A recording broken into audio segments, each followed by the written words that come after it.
Episode 190. Today we recap what's happening down on the farm and sit down with the newest member of the Pirates organization and current shortstop for the Indianapolis Indians, Cam Devanney. You're listening to the Bucko Banter podcast, brought to you by the Just Baseball Media Network. Cue the music. Rockin' 101, she compliment my taste. Whiskey in my lemonade, cause I like the way it tastes. Best seats at the Pirates, can they let me run the base? Yeah, my time is like my money, cause I can't afford to waste. Wifey is a lawyer, take my date to my dates. Order steak by the plate, send in case after case. Run my race at my pace, clear the grass of the snake. Welcome back to another episode of Down on the Farm. I'm really excited for today's episode. We're just off the All-Star break. They played a weekend of games, so not too much to talk about in terms of the game recaps, about 3 at each affiliate. But we've got the newest member of the Pirates organization joining us on short notice. So I'm excited to chop it up with Cam and see what it's been like his first weekend with the Indians in Indianapolis. Before we get into it, shout out to our partners over at Rhythm. Sports betting is hard enough as it is. Baseball, almost impossible. But fear no more. Rhythm is going to make it simple for you. No coding, no spreadsheets, just a clean, easy-to-use interface that shows you what you need to make educated bets. Take the guesswork out of your MLB bets and start using Rhythm to get data-backed results. It only takes a couple of winning Rhythm predictions a month for the subscription to pay for itself. And now they have power trends, Scott, so they can identify what your best return on investment is going to be. Download Rhythm, use the code all caps just baseball 50 for 50% off a full year. That gets you access to everything that they have, including MLB, NFL, and NBA. Try it free for 7 days and bet smarter with Rhythm. You mentioned back from the All-Star break, we got a new member of the Pirates organization making his first Pirates media appearance, I believe. Yeah. On Bucko Banter. I'm excited to chop it up with Cam. I'm excited about that trade. We've talked about it on the Big League show before. Great return for Adam Frazier. I was doing some research today, and I'm listening to some of the radio jockeys from Kansas City discuss the Cam Devanney for Adam Frazier trade. Pretty upset about it. Yeah, because like the Royals are not necessarily – the AL Central is maybe a little bit stronger than it has been in years past in terms of the Tigers really elevating, and the Guardians are always in the mix, the Twins are always in the mix, and the Royals, like it seems like there's like a bunch of teams there in the middle. So I like, do you get rid of a guy like that could be a potential bench bat and provide a spark offensively, even though he's blocked by Bobby Witt, when you have a team that is struggling offensively at the big league level for a vet that's a rental? It was an interesting trade for the Kansas City perspective, but I'm pretty happy about it. We're going to look at it from the Pirates perspective. I'm pretty happy about it because this is probably going to be our shortstop for the last 2 months of the season. Right. We'll discuss it more in upcoming episodes. I think we're going to have Noah on the show to discuss potential trades, but all things look to IKF getting moved almost 100% at this point. If we were to bet using Rhythm, I think that power trend little lightning bolt will be right next to it because it's most likely going to happen. But we're going to be joined by Cam later on in the show. Scott, what are some headlines this week that are happening down on the farm? Yeah, let me quickly go through them. Malcolm Nunez was placed on the 7-day IL. He's been with AAA Indy the last couple of years. He actually just came back from an injury, so he's back on. Hunter Furtado and Abraham Gutierrez were transferred to the 60-day ILs. So some bummer news there. Saturday, Pirates promote pitching prospect Reynald Navarro to Bradenton. We talked about him a little bit a couple episodes ago. He's a hard-throwing lefty, had a 2.81 ERA and 47 Ks and 25 2/3 innings pitched at the complex. It's just a matter of the control and will he develop a third pitch? We'll get into the game and how it went for him later on. Tony Blanco Jr. was activated by the Bradenton Marauders. He's someone who hasn't played yet this year. Excited to see him in game action for that Marauders team. And then lastly, today, the first draft pick signed. You had Murph Gray, who was their, third or fourth from Fresno State, signed Jack Anchor, his teammate at Fresno State, a pitcher with 6th-round pick, signed as well. And then Matt King, the 10th-round pick out of Arizona State, the shortstop, had a pretty good season offensively for the Sun Devils. They signed and they're present at PNC Park for the game today. So After we record, we're going to be heading over to see Skeens versus Flaherty. I'm excited to see that, but good to see some guys putting pen to paper and getting ready for minor league ball. Absolutely. And all things point to Seth Hernandez signing sooner rather than later. So we'll keep you updated on that. Let's get into Indianapolis. They were at the Nashville Sounds, the Brewers AAA affiliate. Indianapolis right now, 56-39 coming out from the break. Billy Cook went 3 for 12 on the week with a home run. Nick York, 4 for 11 with 2 strikeouts. And then Cam Devanney in his first stint with the Indians, 2 for 7 with a walk and 2 Ks. His average is at 273 right now. Bubba Chandler, he had a couple of weeks there where he looked back to normal. Friday, not so hot, 3 2/3, 8 hits, 5 earned, 2 walks, 4 Ks, 2 home runs. I still think we see Bubba soon after the trade deadline comes and goes. You're going to see some names being moved, potentially Andrew Heaney, Mitch Keller. I said it today, and not to interrupt, but I'll let you continue here with the Indianapolis recaps. But Oviedo apparently had a walk today at PNC. Turns out he's just there throwing a side. Altoona has an off day. He's only had like 7 1/3 innings pitched in rehab, so I expect for him to get to Indianapolis. But he's a guy that we're probably going to see too. So him, Bubba, maybe Barco later on. Who knows? There's definitely some moves coming here. Well, speaking of Barco, on Saturday, he went 2 2/3, 4 hits, 4 earned, 2 walks, 2 Ks. Barucki, 1 2/3, no hits, 3 strikeouts. Holderman had the loss on the day, 1 inning, 1 hit, 2 earned, 1 walk, 1 K. He's got a 9 ERA right now, Scott, in AAA. Sunday, Billy Cook went 3 for 5 with his 5th home run on the year, had an RBI. He has 12 stolen bags, which brings us to Altoona. Altoona played the Akron Rubber Ducks at home, AA affiliate to the Cleveland Guardians. They sit at 43-46 after the series. Travis Bazzana made his return after being on the IL for a while, former #1 overall pick. Tomorrow went 3 for 9 this week with a double, 4 walks, 3 stolen bases. Average sits around 249. Mitch Jebb went 4 for 11, a double, an RBI, and 2 stolen bases. As Merlin Valdez, 0 for 6, 1 walk, 2 Ks, small sample size this weekend for him. And Omar Alfonso, 1 for 7 with an RBI and 4 Ks. Friday, we had Oviedo making his first AA stint. Did well, 3 1/3, 3 hits, 1 earned, no walks, 3 Ks. Love the no walks. He's slowly building that workload back up. Alessandro Urcolani, someone that we might have on here soon. Been in discussions with him. Excited to talk to him. But 3 2/3, 1 hit, no earned, 3 walks, 3 Ks. Got a 3.61 ERA in Altoona. Antoine Kelly made his, 4th or 5th start with Altoona. He still has been solid. 5 innings, 2 hits, 2 earned, 2 walks, 4 Ks. Has a 1.77 ERA. Termar, 1 for 3 with a double. His 14th stolen bag of the year. And then Sunday, Wilbur Dotel had another rough outing, 1 2/3, 3 hits, 5 earned, 1 walk, 1 K. That ERA is now over 5. That is it for Altoona this week. And what happened in Greensboro, Adam? At the Winston-Salem Dash, the high A affiliate for the White Sox, Greensboro continues to stay hot, 62-27. Javier Rivas went 0 for 9 on the week. Connor Griffin 1 for 5 with a walk and 1 strikeout. And then Will Taylor 2 for 9 with 2 runs, a home run, and 3 RBIs. Friday, Christian Curtis, 5 innings, 4 hits, 2 earned, 1 walk, 4 Ks. Peyton Stumbo, 1 inning, no hits, 2 walks, 1 K. And then Will Taylor, 1 for 3 with his 4th home run, 3 RBIs. All friends of this show on Friday highlighted. And then Sunday, Dominic Parachi, 4 innings, 1 hit, no earned, 1 walk, 1 K. And then Kiner Delgado, a name we haven't mentioned in a while, had another home run on the year, 11th with 1 RBI. Sunday, Connor Weekreef, 4 1/3, 5 hits, 3 earned, 1 walk, 5 Ks. And then Will Taylor, again, 1 for 3 with a triple. That takes us to Bradenton, Scott. Bradenton, I love talking about this team, even though the record's 42-47 right now. That just screams upside. Okay, a lot of young upside talent here in Bradenton. They were in Jupiter across the state playing the Hammerheads, the low A affiliate of the Marlins. Wyatt Sanford went 4 for 14 with 4 Ks, 2 stolen bases.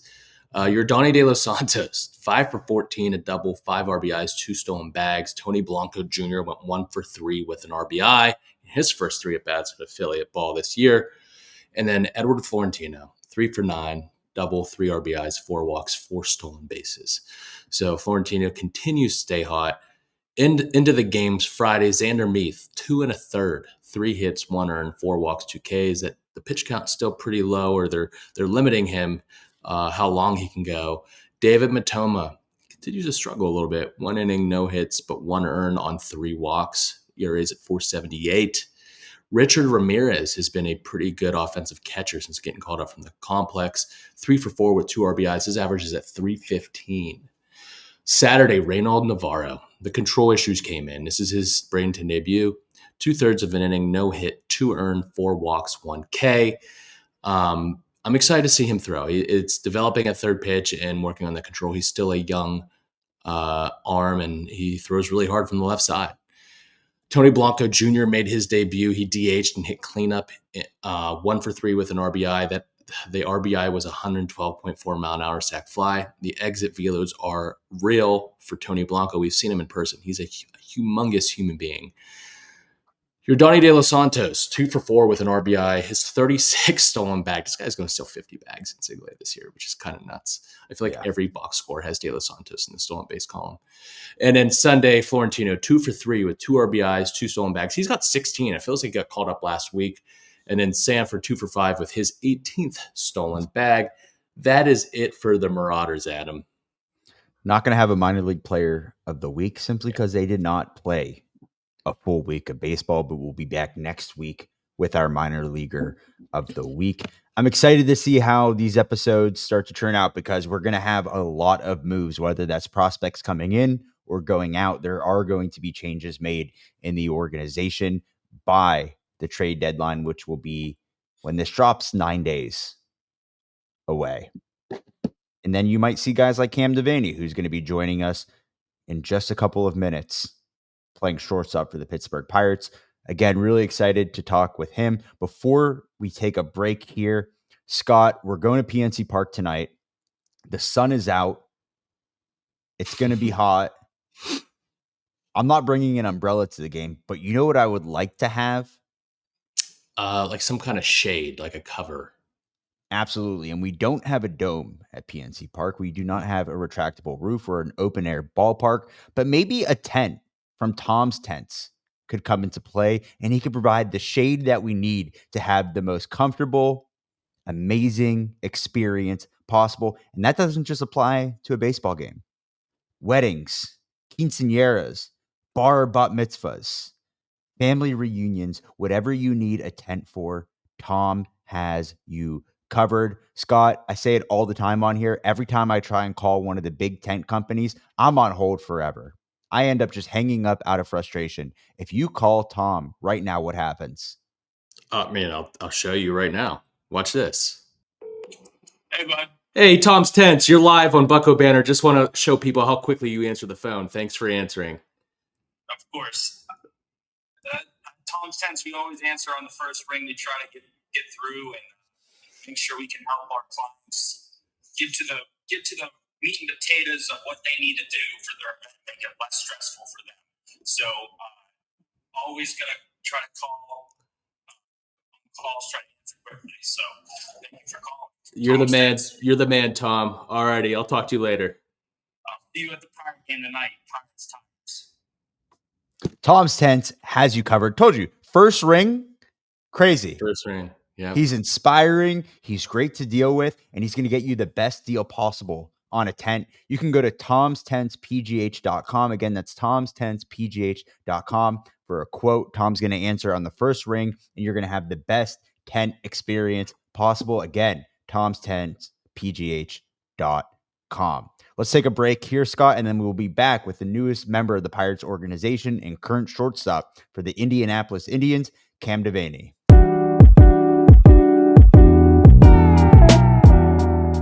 Joining us now on Bucko Banter is the newest member of the Pittsburgh Pirates organization and current shortstop for the Indianapolis Indians, Cam Devanney. Cam, welcome to the show. Thanks for having us, guys.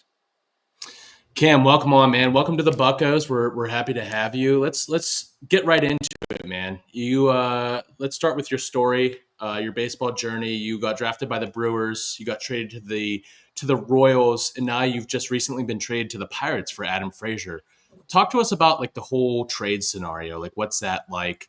And adjusting from one organization to another. Sure. I mean, there's a huge learning curve, obviously. Yeah, every organization runs things a little different, but I think the fact that I've already done it once before helps. Doing it mid-season is a little unique, especially at the All-Star break. In terms of travel and logistics, we had some pretty crazy things go on, but so far the guys have been great, and I mean, everything I've gotten in terms of feedback has been awesome. So I've so far really enjoyed these guys. Little bit of foreshadowing getting called up during the Pirates series. I know nothing happened during that series, but was there any talks or any indication that your name was being thrown around? Honestly, no. I actually woke up Wednesday morning to a call from our GM with the Royals, and I just expected to get optioned, honestly. So to hear about a trade was came out of left field, but obviously a cool opportunity. Kim, what's the adjustment been from level to level? I mean, you've gone from Elon to professional baseball to the Brewers, and you've worked your way up through the systems. Talk about the adjustment from college to professional ball, and then working up from each level. Sure, I think the biggest thing is just the number of games. I mean, even in college, which at the time felt like a long season, you basically triple the number of games. So um, that first full season was really tough, just adjusting to the sheer duration and the wear and tear on your body. So I think that's the biggest thing. And then consistency is everything. I think you know riding the highs and lows of a full season is probably the most challenging part, and I think doesn't get talked about enough. And your ability to be consistent, or at least manage the highs and lows effectively, is I think really what sets apart the good players from just the average. You're drafted in 2019, and obviously COVID had a pretty big impact on the minor league year. Obviously, major league season was cut short.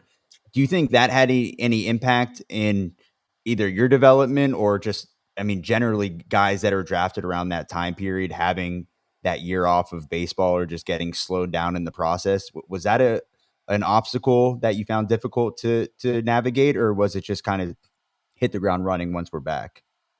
No, yeah, I think it was a huge obstacle, honestly.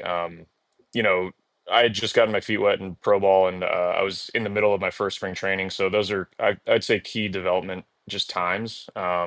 And I was already a senior sign, so I was older from the jump.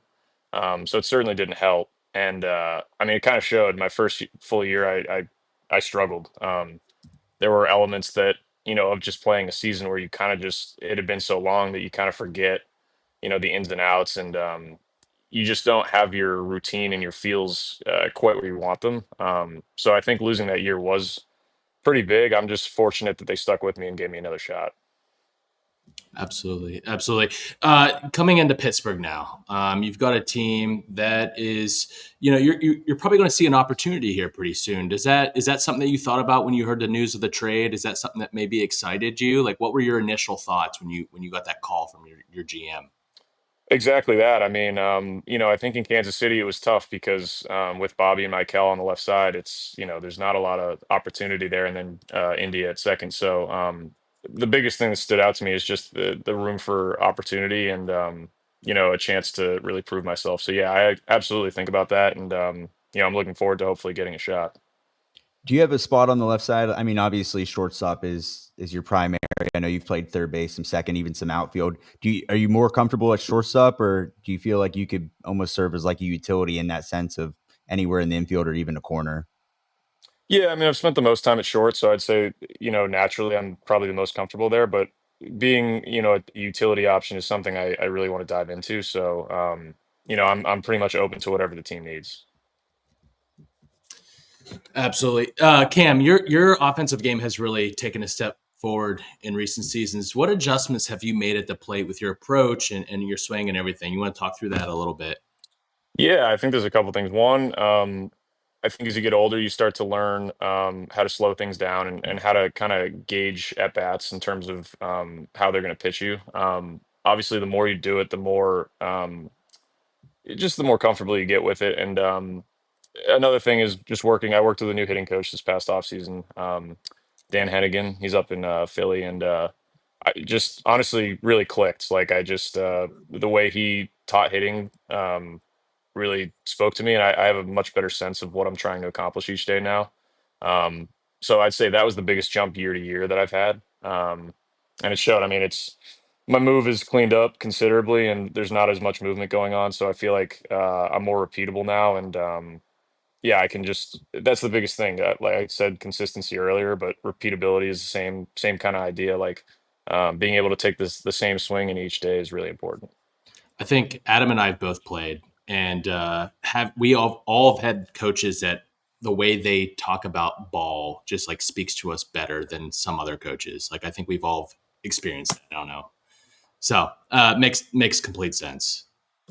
Yeah, yeah. I mean, just a really cool connection that came about. I basically just gave him a shot through my agent, and I ended up loving hitting with him, and I ended up spending the whole offseason with him. So it was great. Just looking at the video from early on in your career till now, you mentioned just being a little bit quieter. Was that? It looked like the hands are a little bit in a better spot. You still have the high leg kick. Is that more of just like a timing thing, getting the lower half engaged there and leading with that? Yeah, so I used to have my bat on my shoulders start, which led to just a lot of movement. And it was part of my timing or whatever you want to call it. But at the end of the day, it was making it difficult to be consistent in terms of like just being on time for fastballs or whatever it may be. So yeah, and even the leg kick is something I'd like to cut down on. That just kind of comes naturally. Like I don't Right. feel it. So I think I'd say it's probably a little smaller this year, but even moving forward, like I'd like to simplify as much as I can. Kim, I like to dive into the mental side of the game. I mean, it's a long season, especially going from college ball to pro ball. What is something that helps you get through like a tough stretch? Because it's inevitable through a long season. You're going to go through a stretch of games where like you just don't feel it or don't have it. What is something that you do that helps you get through, maybe a mini slump here and there? Yeah, I mean, we all struggle with it at times, getting caught up in the moment. But I think thinking in the macro is the biggest thing. Even one really bad week, if you can, move beyond that, at the end of the season, it's not really going to make the biggest difference.